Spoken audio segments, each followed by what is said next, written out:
우리는 저마다의 생각을 가지고 살아갑니다. 하지만 과연 그럴까요? 스위스의 위대한 정신분석가 칼 융은 이렇게 말했습니다. 사람이 아이디어를 소유하는 것이 아니다. 아이디어가 사람을 소유한다. 혹시 당신의 생각이 세상이 기대하는 바와 어긋난다고 느껴본 적 없으신가요? 어쩌면 당신은 본능적으로 감정에 의지하는데 주변에서는 더 논리적이어야 한다는 조언을 들었을지도 모릅니다. 혹은 다른 이들이 아무것도 보지 못하는 곳에서 깊은 의미를 발견한다는 이유로 너무 예민하다는 핀잔을 들었을 수도 있습니다. 지금 이 순간에도 당신이 인지하든 못하든 당신의 마음은 특정한 방식으로 작동하고 있습니다. 그 방식은 당신이 어떻게 생각하고 어떻게 결정하며 세상과 어떻게 상호작용하는지를 규정합니다. 칼 융은 모든 인간이 근본적으로 4가지 심리 유형 중 하나에 속한다고 믿었습니다. 첫째는 사고형입니다. 차가운 논리와 구조에 따라 움직이는 이성적인 마음의 소유자들입니다. 둘째는 감정형입니다. 가치, 관계, 그리고 의미에 의해 움직이는 감성적인 영혼들입니다. 셋째는 감각형입니다. 만질 수 있는 사실과 눈앞의 현실에 뿌리내린 현실주의자들입니다. 마지막으로 직관형입니다. 숨겨진 연결고리와 미래의 가능성을 끊임없이 탐색하는 비전가들입니다. 아마 당신은 자신이 어떤 유형인지 이미 알고 있다고 생각할지 모릅니다. 하지만 만약 당신이 평생을 자신과 맞지 않는 유형의 옷을 입고 살아왔다면 어떨까요? 생각해 보십시오. 우리는 어린 시절부터 특정 방식으로 생각하도록 길들여졌습니다. 부모님, 선생님, 그리고 우리를 둘러싼 사회는 어떤 행동은 장려하고 어떤 행동은 억제하며 우리를 밀어붙였습니다.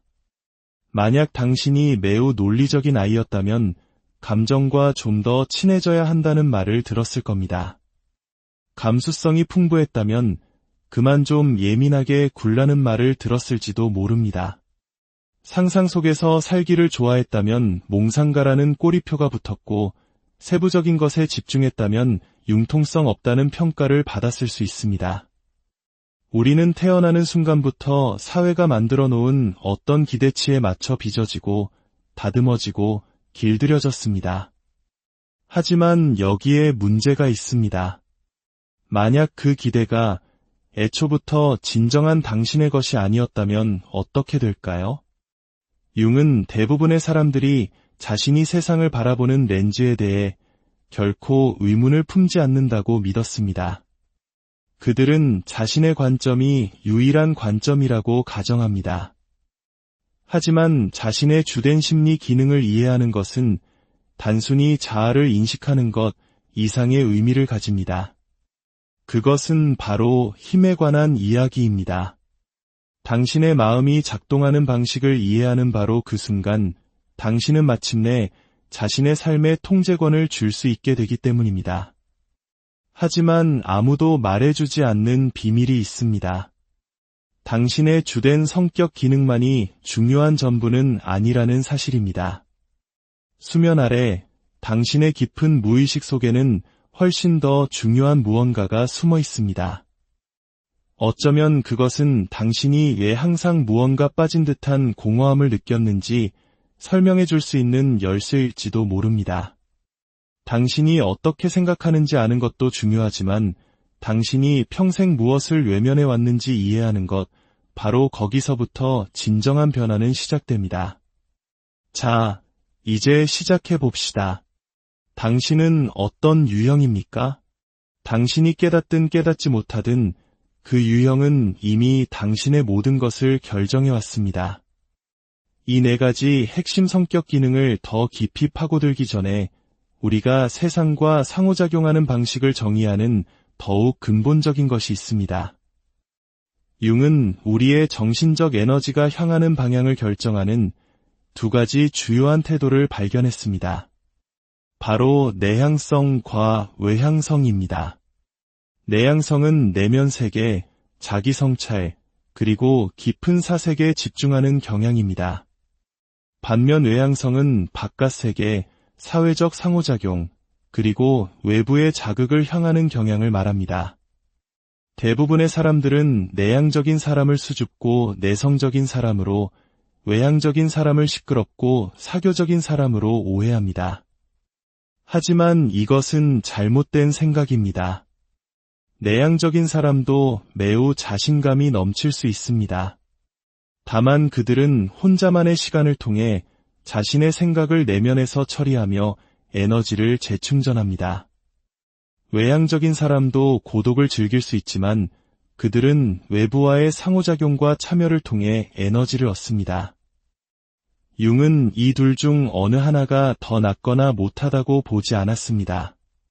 그저 현실을 경험하는 서로 다른 방식일 뿐이라고 말했죠. 하지만 이야기는 여기서부터 흥미로워집니다. 당신의 성격은 단순히 내향성이나 외향성으로만 결정되지 않습니다. 이 두 가지 태도는 훨씬 더 깊은 차원으로 들어가는 관문 역할을 합니다. 바로 우리가 현실을 처리하는 네 가지 주요한 방식, 즉 네 가지 심리 기능으로 이어지는 길입니다. 융은 모든 사람에게는 세상을 해석하는 지배적인 방식, 즉 주기능이 있다고 보았습니다.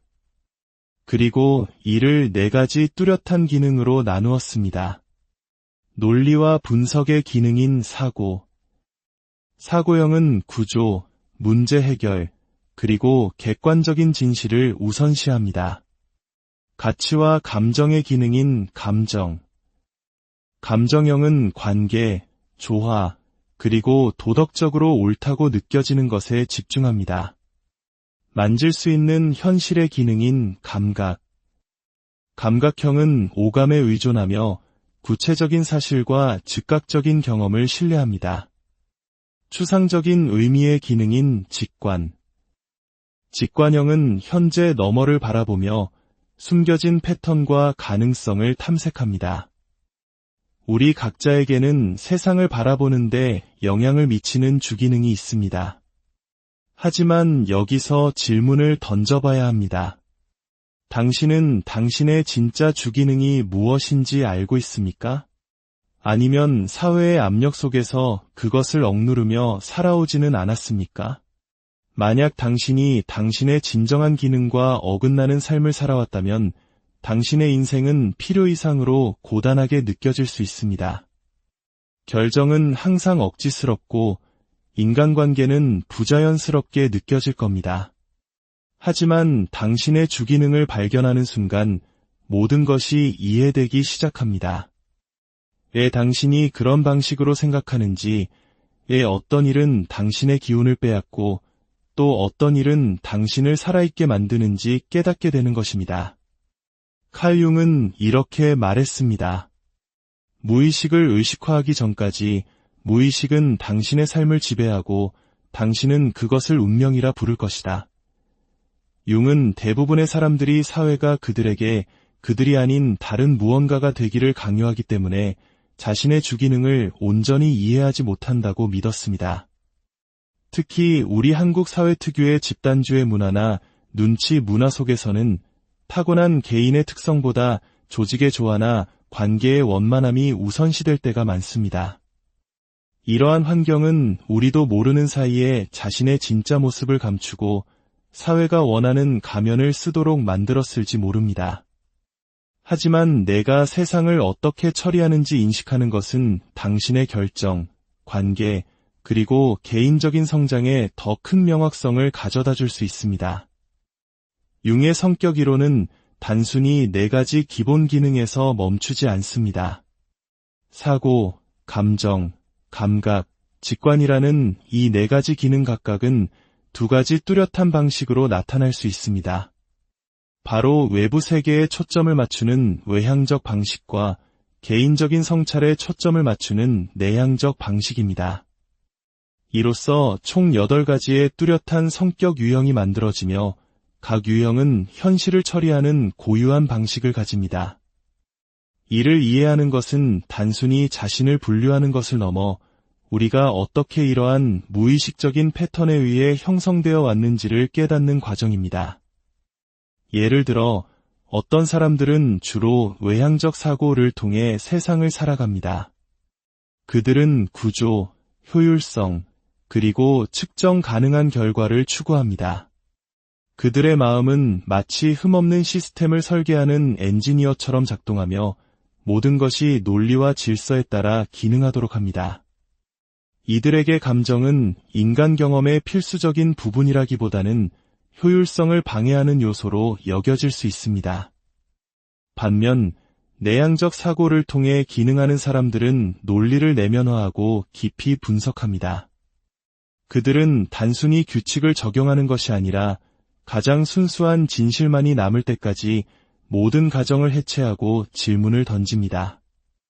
이들은 복잡한 문제를 해결하는 데 탁월하지만 때로는 자신의 생각 속에 갇혀 현실과 동떨어진 것처럼 보일 수 있습니다.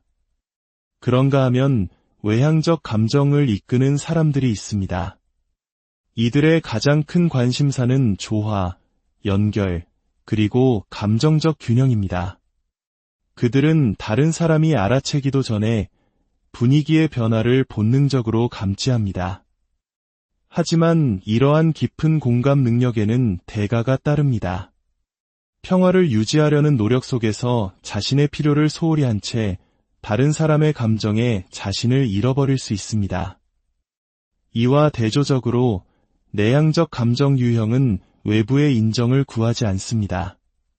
그들은 내면의 도덕적 나침반에 따라 인생을 항해하며 사회적으로 용납되는 것보다 자신의 깊은 곳에서 옳다고 느껴지는 것에 따라 결정을 내립니다. 그들의 깊은 감정은 때로 그들을 고립시킬 수 있습니다.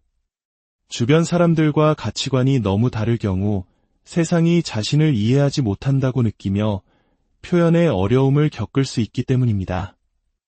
사고와 감정을 넘어 어떤 사람들은 주로 외향적 감각을 통해 세상을 경험합니다. 이들은 현실주의자이자 현재 순간에 온전히 몰입하는 행동가들입니다. 그들은 인생에 대해 이론을 세우지 않고 직접 경험합니다. 하지만 현재에 대한 이러한 집중은 장기적인 계획을 어렵게 만들 수 있습니다. 그들은 하나의 스릴을 좇아 다음 스릴로 끊임없이 이동하며 자신이 어디로 향하고 있는지 성찰할 시간을 갖지 않을 수 있습니다. 스펙트럼의 다른 쪽 끝에는 내향적 감각 유형이 있습니다. 이들은 개인적인 기억과 과거의 경험을 통해 세상을 처리합니다. 그들은 익숙하고 검증되었으며 시간의 시험을 견뎌낸 것에 의존합니다. 이들의 신뢰성은 타의 추종을 불허하지만 세상이 변할 때에도 과거에 집착하며 변화에 저항할 수 있습니다. 그리고 외향적 직관에 의해 움직이는 사람들이 있습니다. 이들은 현재가 아닌 가능성 속에서 사는 비전가들입니다. 다른 사람들이 있는 것을 볼 때 그들은 될 수 있는 것을 봅니다. 그들의 도전 과제는 자신들의 비전을 현실에 뿌리내리게 하는 법을 배우는 것입니다. 마지막으로 내향적 직관은 마치 천천히 타오르는 불꽃처럼 조용하고 강렬하며 깊은 통찰력을 가집니다. 이들은 갑작스러운 깨달음을 경험하는데 이는 오랜 시간 동안 무의식적으로 패턴을 처리한 결과입니다. 그들의 통찰력은 거의 예언처럼 보일 수 있지만 사고 과정이 너무 내면적이기 때문에 결론에 도달한 과정을 설명하는 데 어려움을 겪곤 합니다. 이 8가지 유형 각각은 세상을 대하는 다른 방식을 나타내지만 누구도 순수하게 한 가지 유형에만 속하지는 않습니다. 융은 우리 모두에게 가장 의존하는 주기능이 있지만 배경에서 작동하는 더 약한 기능들도 가지고 있다고 믿었습니다. 그리고 여기서부터 이야기는 더욱 깊어집니다. 우리가 가장 억압하는 가장 약한 기능, 즉 열등 기능이 바로 균형을 향한 열쇠를 쥐고 있기 때문입니다. 우리의 많은 어려움은 우리의 주기능 때문이 아니라 우리가 무시해온 우리 자신의 일부를 소홀히 한 데서 비롯됩니다. 따라서 질문은 단순히 당신이 어떤 유형인가가 아닙니다. 더 중요한 질문은 이것입니다. 당신이 평생 동안 외면해온 당신의 그림자는 무엇입니까? 당신의 성격은 단 하나의 기능이 아니라 섬세한 균형 속에서 함께 작동하는 정신 과정들의 계층 구조입니다.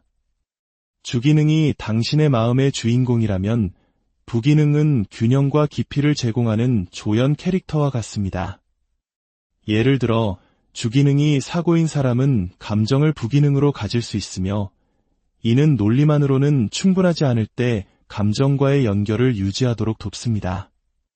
그 다음으로는 배경에 존재하는 3차 기능이 있습니다.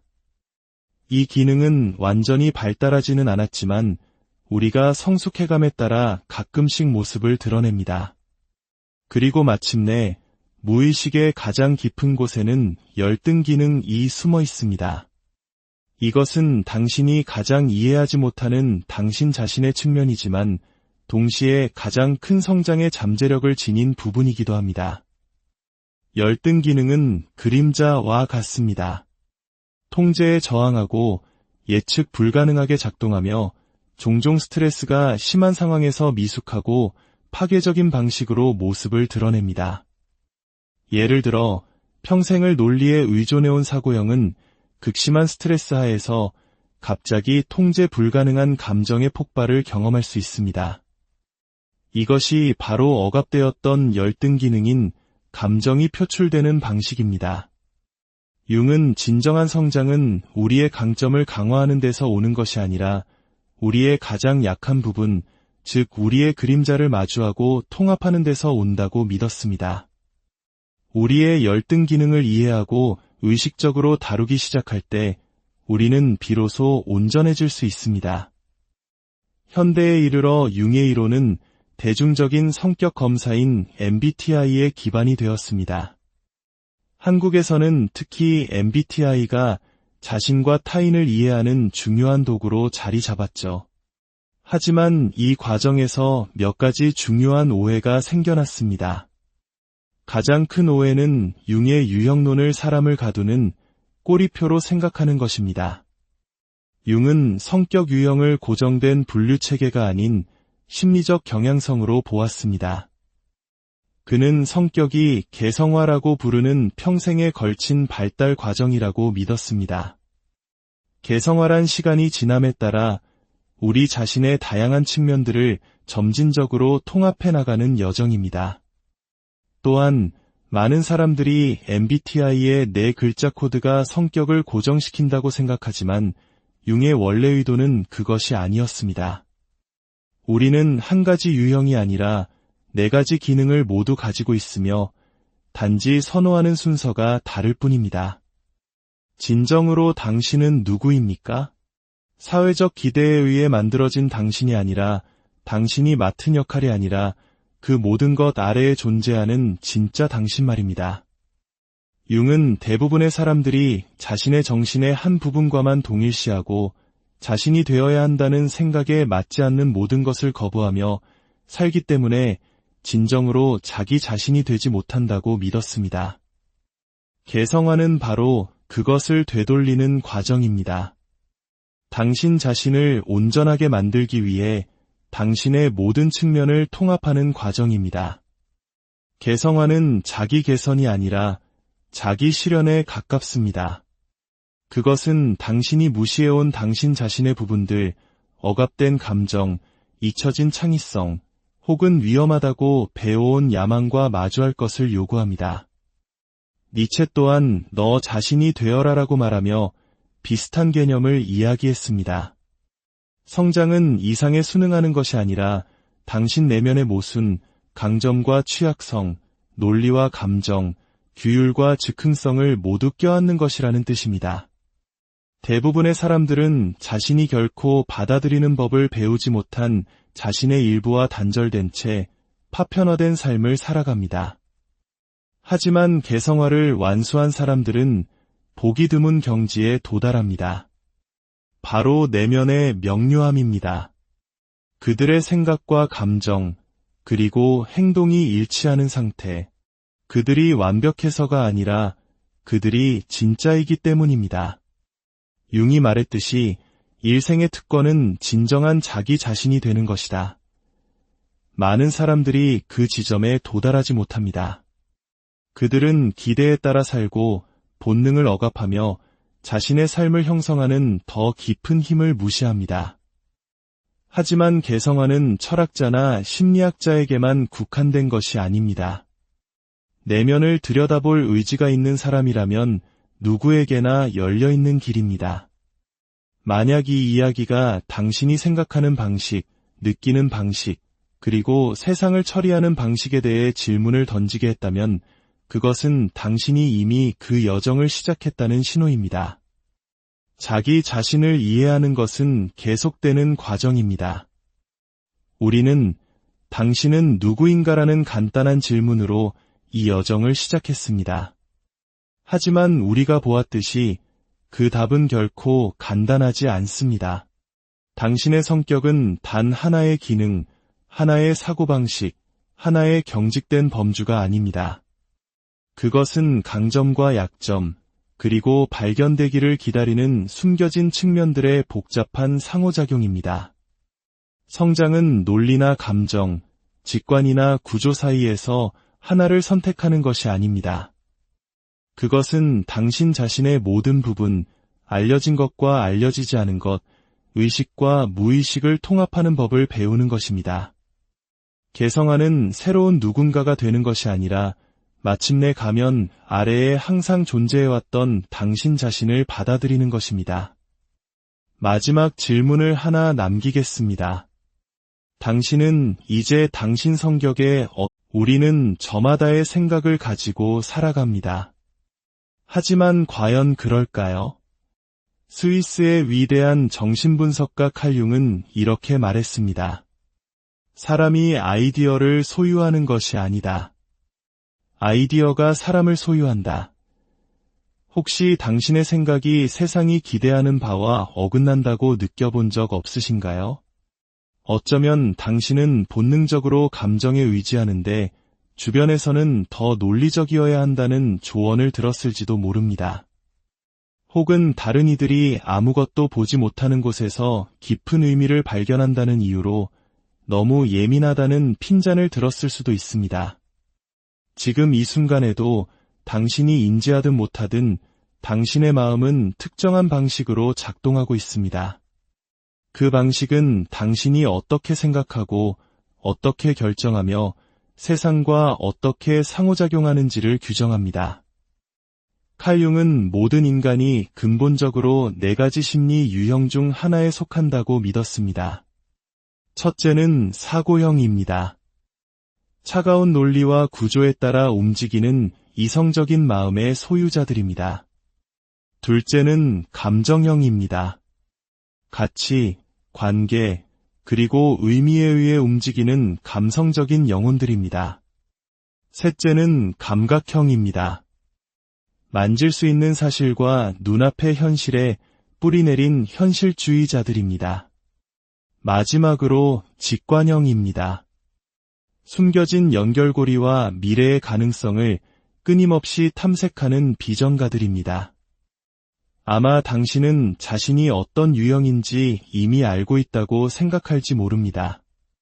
하지만 만약 당신이 평생을 자신과 맞지 않는 유형의 옷을 입고 살아왔다면 어떨까요? 생각해 보십시오. 우리는 어린 시절부터 특정 방식으로 생각하도록 길들여졌습니다. 부모님, 선생님, 그리고 우리를 둘러싼 사회는 어떤 행동은 장려하고 어떤 행동은 억제하며 우리를 밀어붙였습니다. 만약 당신이 매우 논리적인 아이였다면 감정과 좀 더 친해져야 한다는 말을 들었을 겁니다. 감수성이 풍부했다면 그만 좀 예민하게 굴라는 말을 들었을지도 모릅니다. 상상 속에서 살기를 좋아했다면 몽상가라는 꼬리표가 붙었고 세부적인 것에 집중했다면 융통성 없다는 평가를 받았을 수 있습니다. 우리는 태어나는 순간부터 사회가 만들어 놓은 어떤 기대치에 맞춰 빚어지고 다듬어지고 길들여졌습니다. 하지만 여기에 문제가 있습니다. 만약 그 기대가 애초부터 진정한 당신의 것이 아니었다면 어떻게 될까요? 융은 대부분의 사람들이 자신이 세상을 바라보는 렌즈에 대해 결코 의문을 품지 않는다고 믿었습니다. 그들은 자신의 관점이 유일한 관점이라고 가정합니다. 하지만 자신의 주된 심리 기능을 이해하는 것은 단순히 자아를 인식하는 것 이상의 의미를 가집니다. 그것은 바로 힘에 관한 이야기입니다. 당신의 마음이 작동하는 방식을 이해하는 바로 그 순간, 당신은 마침내 자신의 삶의 통제권을 줄 수 있게 되기 때문입니다. 하지만 아무도 말해주지 않는 비밀이 있습니다. 당신의 주된 성격 기능만이 중요한 전부는 아니라는 사실입니다. 수면 아래 당신의 깊은 무의식 속에는 훨씬 더 중요한 무언가가 숨어 있습니다. 어쩌면 그것은 당신이 왜 항상 무언가 빠진 듯한 공허함을 느꼈는지 설명해 줄 수 있는 열쇠일지도 모릅니다. 당신이 어떻게 생각하는지 아는 것도 중요하지만 당신이 평생 무엇을 외면해 왔는지 이해하는 것, 바로 거기서부터 진정한 변화는 시작됩니다. 자, 이제 시작해 봅시다. 당신은 어떤 유형입니까? 당신이 깨닫든 깨닫지 못하든 그 유형은 이미 당신의 모든 것을 결정해 왔습니다. 이 4가지 핵심 성격 기능을 더 깊이 파고들기 전에 우리가 세상과 상호작용하는 방식을 정의하는 더욱 근본적인 것이 있습니다. 융은 우리의 정신적 에너지가 향하는 방향을 결정하는 2가지 주요한 태도를 발견했습니다. 바로 내향성과 외향성입니다. 내향성은 내면 세계, 자기 성찰, 그리고 깊은 사색에 집중하는 경향입니다. 반면 외향성은 바깥 세계, 사회적 상호작용, 그리고 외부의 자극을 향하는 경향을 말합니다.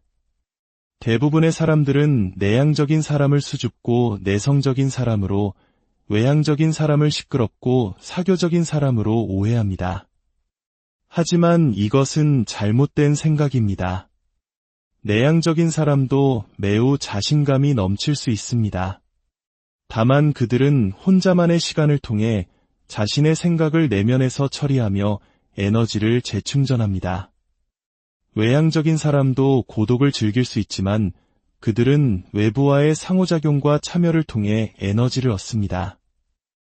융은 이 둘 중 어느 하나가 더 낫거나 못하다고 보지 않았습니다. 그저 현실을 경험하는 서로 다른 방식일 뿐이라고 말했죠. 하지만 이야기는 여기서부터 흥미로워집니다. 당신의 성격은 단순히 내향성이나 외향성으로만 결정되지 않습니다. 이 2가지 태도는 훨씬 더 깊은 차원으로 들어가는 관문 역할을 합니다. 바로 우리가 현실을 처리하는 4가지 주요한 방식, 즉 4가지 심리 기능으로 이어지는 길입니다. 융은 모든 사람에게는 세상을 해석하는 지배적인 방식, 즉 주기능이 있다고 보았습니다. 그리고 이를 4가지 뚜렷한 기능으로 나누었습니다. 논리와 분석의 기능인 사고. 사고형은 구조, 문제 해결, 그리고 객관적인 진실을 우선시합니다. 가치와 감정의 기능인 감정. 감정형은 관계, 조화, 그리고 도덕적으로 옳다고 느껴지는 것에 집중합니다. 만질 수 있는 현실의 기능인 감각. 감각형은 오감에 의존하며 구체적인 사실과 즉각적인 경험을 신뢰합니다. 추상적인 의미의 기능인 직관. 직관형은 현재 너머를 바라보며 숨겨진 패턴과 가능성을 탐색합니다. 우리 각자에게는 세상을 바라보는데 영향을 미치는 주기능이 있습니다. 하지만 여기서 질문을 던져봐야 합니다. 당신은 당신의 진짜 주기능이 무엇인지 알고 있습니까? 아니면 사회의 압력 속에서 그것을 억누르며 살아오지는 않았습니까? 만약 당신이 당신의 진정한 기능과 어긋나는 삶을 살아왔다면 당신의 인생은 필요 이상으로 고단하게 느껴질 수 있습니다. 결정은 항상 억지스럽고 인간관계는 부자연스럽게 느껴질 겁니다. 하지만 당신의 주기능을 발견하는 순간 모든 것이 이해되기 시작합니다.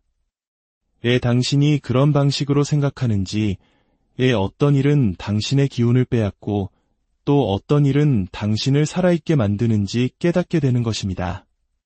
칼 융은 이렇게 말했습니다. 무의식을 의식화하기 전까지 무의식은 당신의 삶을 지배하고 당신은 그것을 운명이라 부를 것이다. 융은 대부분의 사람들이 사회가 그들에게 그들이 아닌 다른 무언가가 되기를 강요하기 때문에 자신의 주기능을 온전히 이해하지 못한다고 믿었습니다. 특히 우리 한국 사회 특유의 집단주의 문화나 눈치 문화 속에서는 타고난 개인의 특성보다 조직의 조화나 관계의 원만함이 우선시될 때가 많습니다. 이러한 환경은 우리도 모르는 사이에 자신의 진짜 모습을 감추고 사회가 원하는 가면을 쓰도록 만들었을지 모릅니다. 하지만 내가 세상을 어떻게 처리하는지 인식하는 것은 당신의 결정, 관계, 그리고 개인적인 성장에 더 큰 명확성을 가져다 줄 수 있습니다. 융의 성격 이론은 단순히 4가지 기본 기능에서 멈추지 않습니다. 사고, 감정, 감각, 직관이라는 이 4가지 기능 각각은 2가지 뚜렷한 방식으로 나타날 수 있습니다.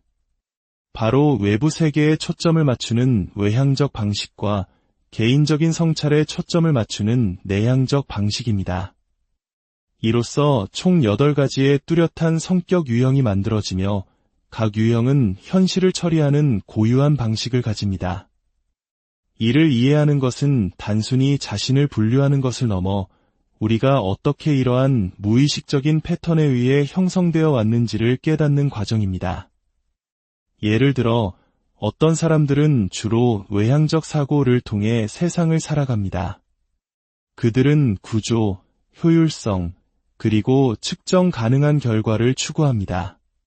그들의 마음은 마치 흠없는 시스템을 설계하는 엔지니어처럼 작동하며 모든 것이 논리와 질서에 따라 기능하도록 합니다. 이들에게 감정은 인간 경험의 필수적인 부분이라기보다는 효율성을 방해하는 요소로 여겨질 수 있습니다. 반면 내향적 사고를 통해 기능하는 사람들은 논리를 내면화하고 깊이 분석합니다. 그들은 단순히 규칙을 적용하는 것이 아니라 가장 순수한 진실만이 남을 때까지 모든 가정을 해체하고 질문을 던집니다. 이들은 복잡한 문제를 해결하는 데 탁월하지만 때로는 자신의 생각 속에 갇혀 현실과 동떨어진 것처럼 보일 수 있습니다. 그런가 하면 외향적 감정을 이끄는 사람들이 있습니다. 이들의 가장 큰 관심사는 조화, 연결, 그리고 감정적 균형입니다. 그들은 다른 사람이 알아채기도 전에 분위기의 변화를 본능적으로 감지합니다. 하지만 이러한 깊은 공감 능력에는 대가가 따릅니다. 평화를 유지하려는 노력 속에서 자신의 필요를 소홀히 한 채 다른 사람의 감정에 자신을 잃어버릴 수 있습니다. 이와 대조적으로 내향적 감정 유형은 외부의 인정을 구하지 않습니다.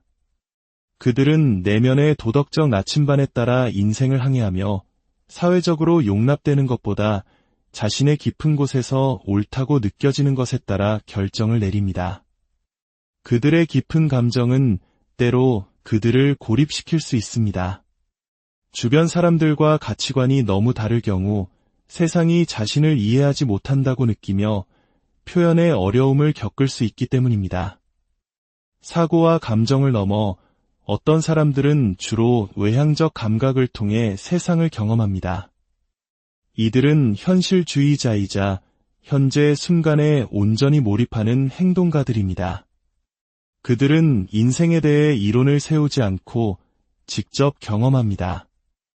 하지만 현재에 대한 이러한 집중은 장기적인 계획을 어렵게 만들 수 있습니다. 그들은 하나의 스릴을 좇아 다음 스릴로 끊임없이 이동하며 자신이 어디로 향하고 있는지 성찰할 시간을 갖지 않을 수 있습니다.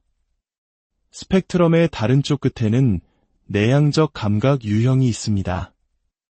이들은 개인적인 기억과 과거의 경험을 통해 세상을 처리합니다.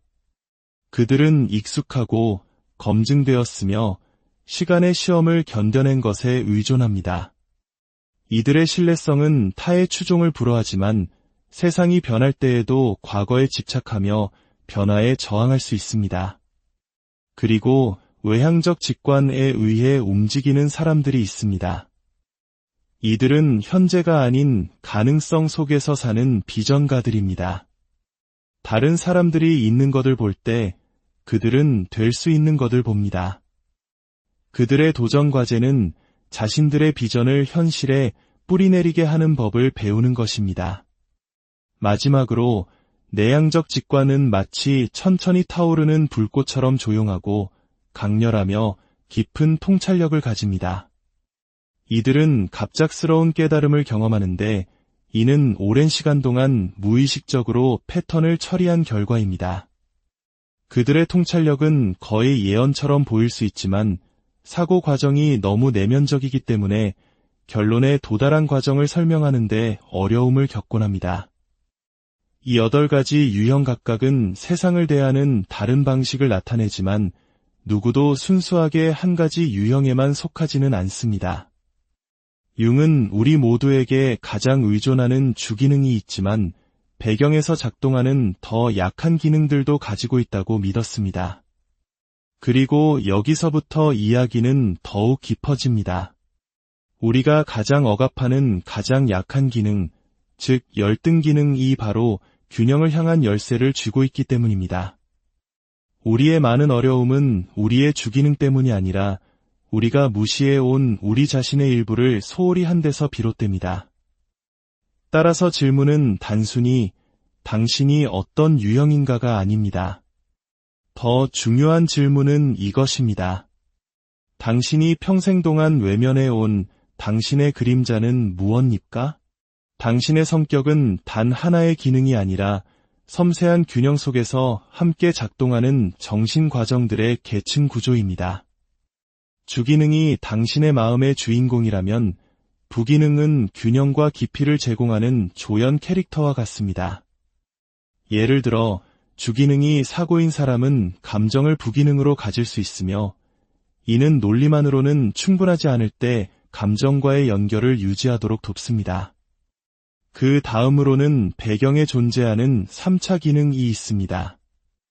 이 기능은 완전히 발달하지는 않았지만 우리가 성숙해감에 따라 가끔씩 모습을 드러냅니다.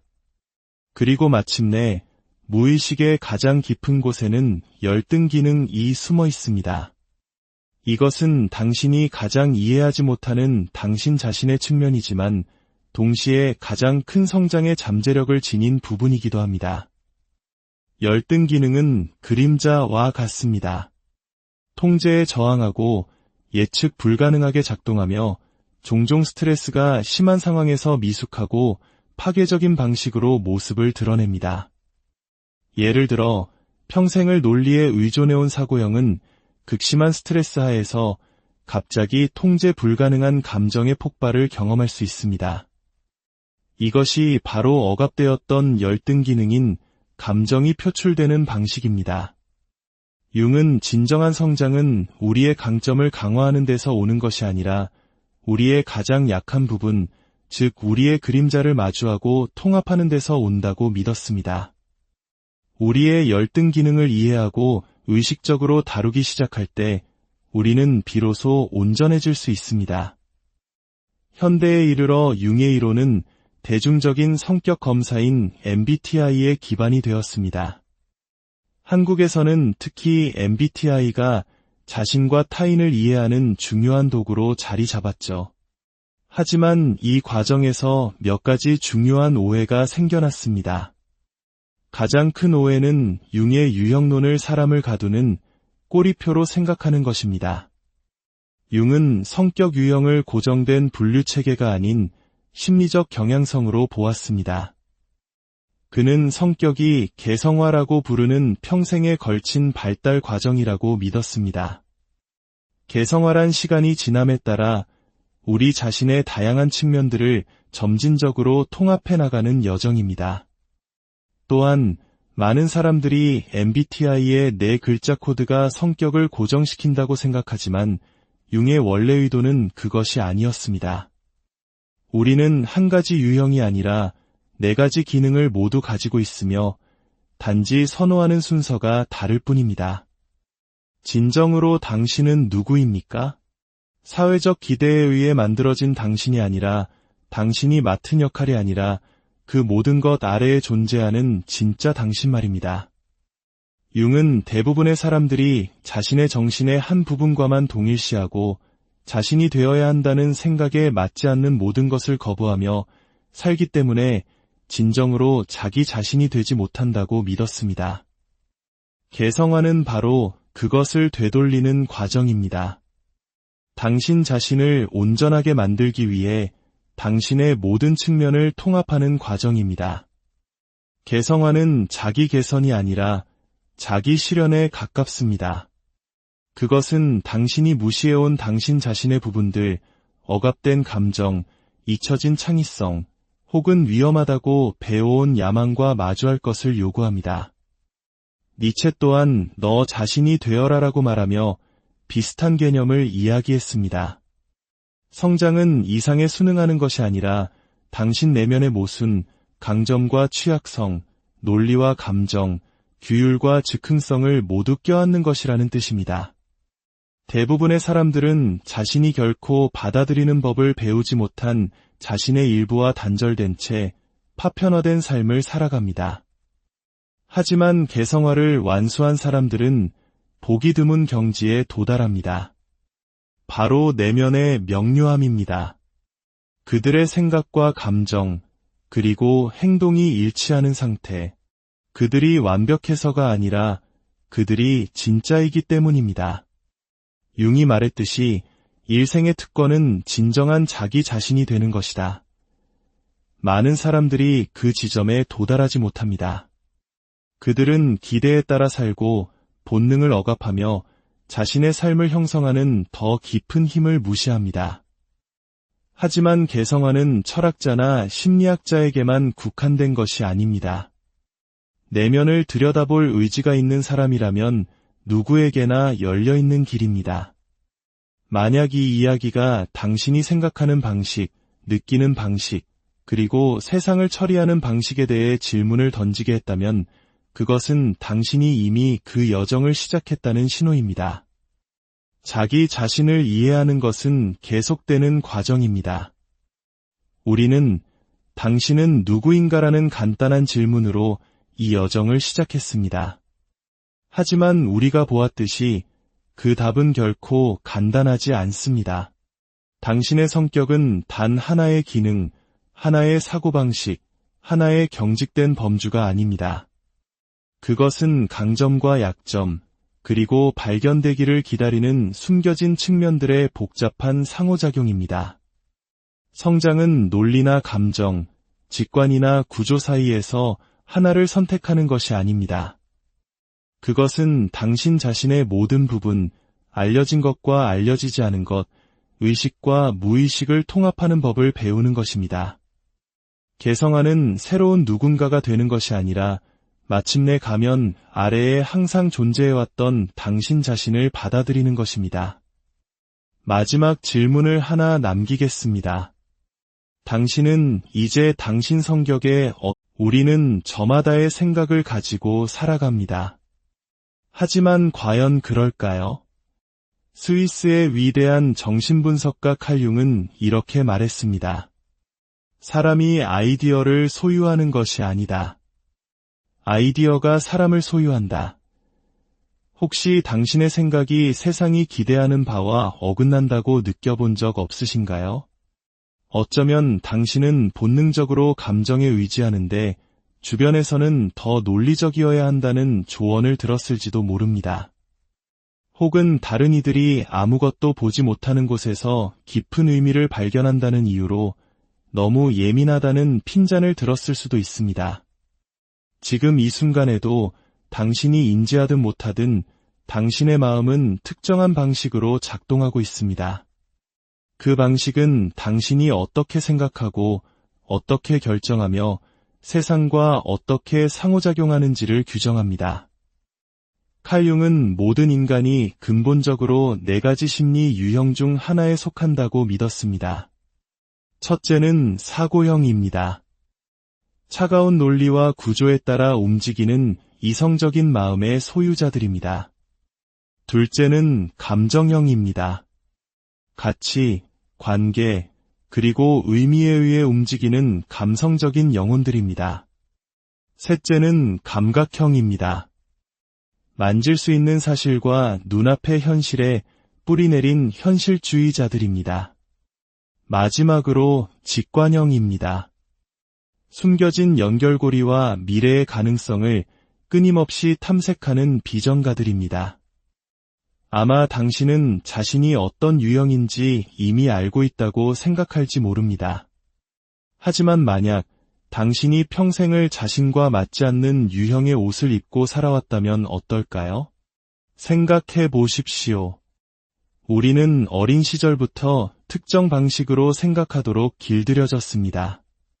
부모님, 선생님, 그리고 우리를 둘러싼 사회는 어떤 행동은 장려하고 어떤 행동은 억제하며 우리를 밀어붙였습니다.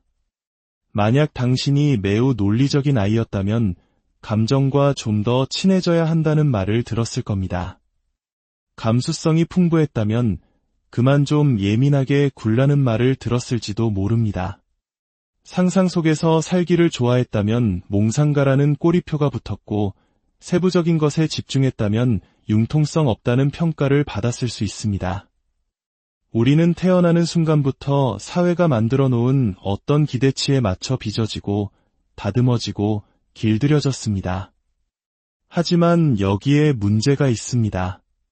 만약 그 기대가 애초부터 진정한 당신의 것이 아니었다면 어떻게 될까요? 융은 대부분의 사람들이 자신이 세상을 바라보는 렌즈에 대해 결코 의문을 품지 않는다고 믿었습니다. 그들은 자신의 관점이 유일한 관점이라고 가정합니다. 하지만 자신의 주된 심리 기능을 이해하는 것은 단순히 자아를 인식하는 것 이상의 의미를 가집니다. 그것은 바로 힘에 관한 이야기입니다. 당신의 마음이 작동하는 방식을 이해하는 바로 그 순간 당신은 마침내 자신의 삶의 통제권을 줄 수 있게 되기 때문입니다.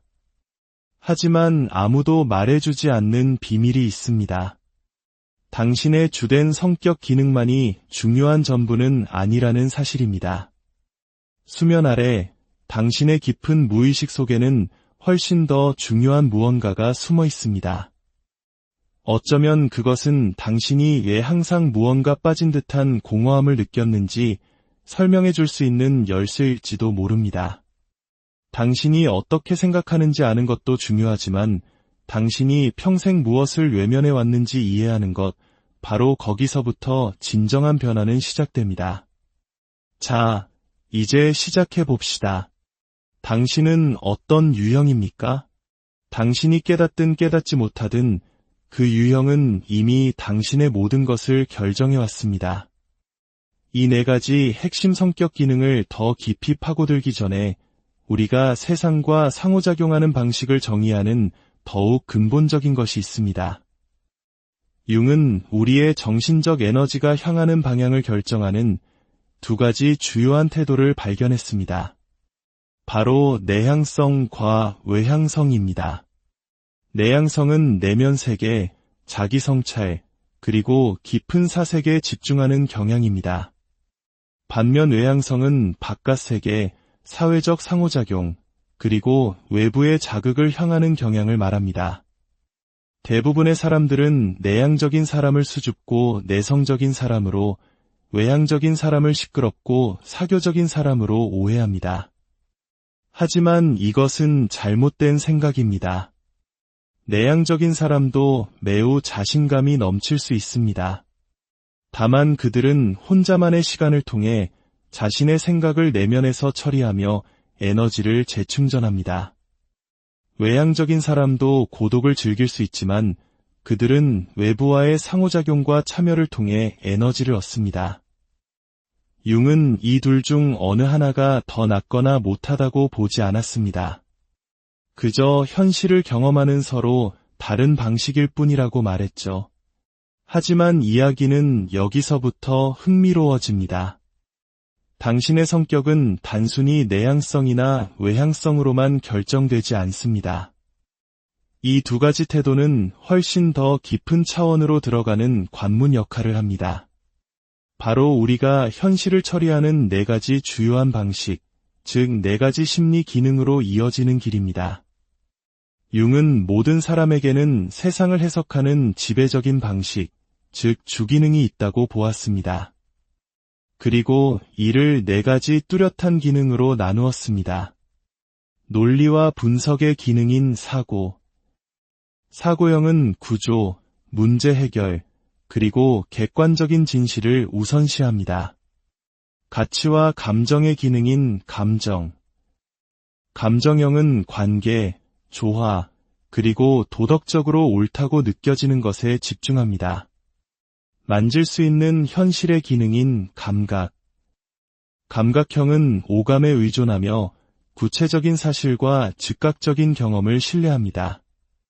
추상적인 의미의 기능인 직관, 직관형은 현재 너머를 바라보며 숨겨진 패턴과 가능성을 탐색합니다.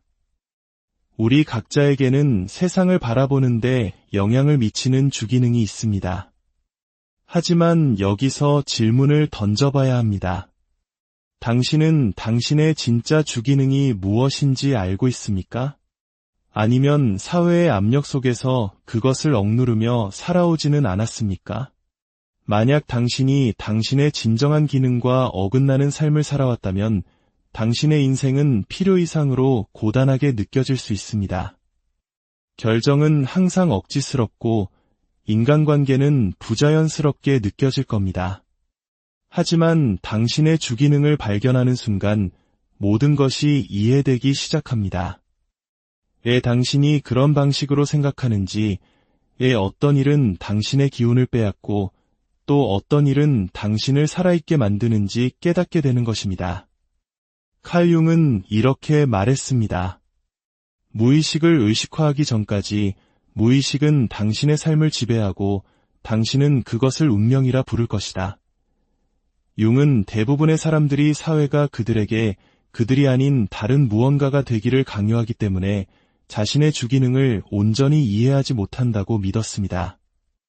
특히 우리 한국 사회 특유의 집단주의 문화나 눈치 문화 속에서는 타고난 개인의 특성보다 조직의 조화나 관계의 원만함이 우선시될 때가 많습니다. 이러한 환경은 우리도 모르는 사이에 자신의 진짜 모습을 감추고 사회가 원하는 가면을 쓰도록 만들었을지 모릅니다. 하지만 내가 세상을 어떻게 처리하는지 인식하는 것은 당신의 결정, 관계, 그리고 개인적인 성장에 더 큰 명확성을 가져다 줄 수 있습니다. 융의 성격 이론은 단순히 네 가지 기본 기능에서 멈추지 않습니다. 사고, 감정, 감각, 직관이라는 이 네 가지 기능 각각은 두 가지 뚜렷한 방식으로 나타날 수 있습니다. 바로 외부 세계에 초점을 맞추는 외향적 방식과 개인적인 성찰에 초점을 맞추는 내향적 방식입니다. 이로써 총 8가지의 뚜렷한 성격 유형이 만들어지며 각 유형은 현실을 처리하는 고유한 방식을 가집니다. 이를 이해하는 것은 단순히 자신을 분류하는 것을 넘어 우리가 어떻게 이러한 무의식적인 패턴에 의해 형성되어 왔는지를 깨닫는 과정입니다. 예를 들어 어떤 사람들은 주로 외향적 사고를 통해 세상을 살아갑니다. 그들은 구조, 효율성, 그리고 측정 가능한 결과를 추구합니다. 그들의 마음은 마치 흠없는 시스템을 설계하는 엔지니어처럼 작동하며 모든 것이 논리와 질서에 따라 기능하도록 합니다. 이들에게 감정은 인간 경험의 필수적인 부분이라기보다는 효율성을 방해하는 요소로 여겨질 수 있습니다. 반면 내향적 사고를 통해 기능하는 사람들은 논리를 내면화하고 깊이 분석합니다. 그들은 단순히 규칙을 적용하는 것이 아니라 가장 순수한 진실만이 남을 때까지 모든 가정을 해체하고 질문을 던집니다. 이들은 복잡한 문제를 해결하는 데 탁월하지만 때로는 자신의 생각 속에 갇혀 현실과 동떨어진 것처럼 보일 수 있습니다.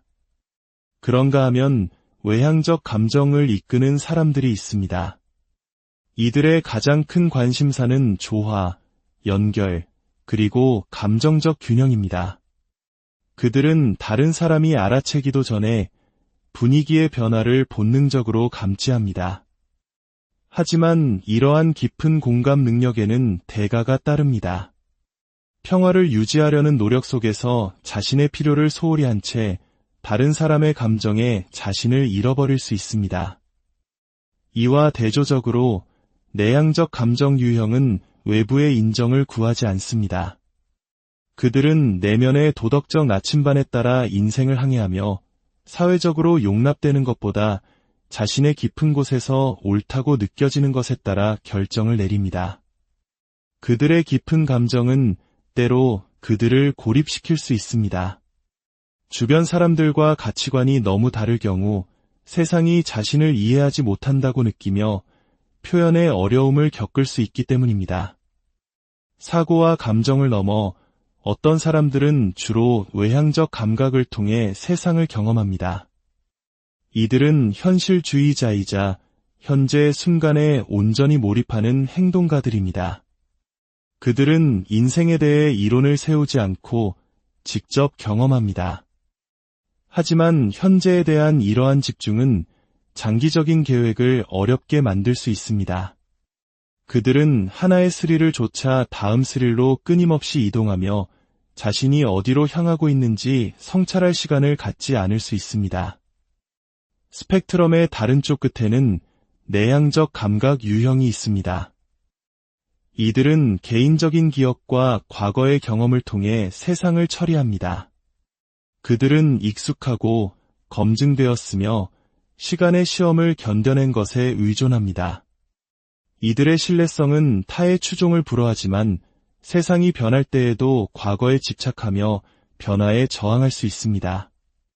그리고 외향적 직관에 의해 움직이는 사람들이 있습니다. 이들은 현재가 아닌 가능성 속에서 사는 비전가들입니다.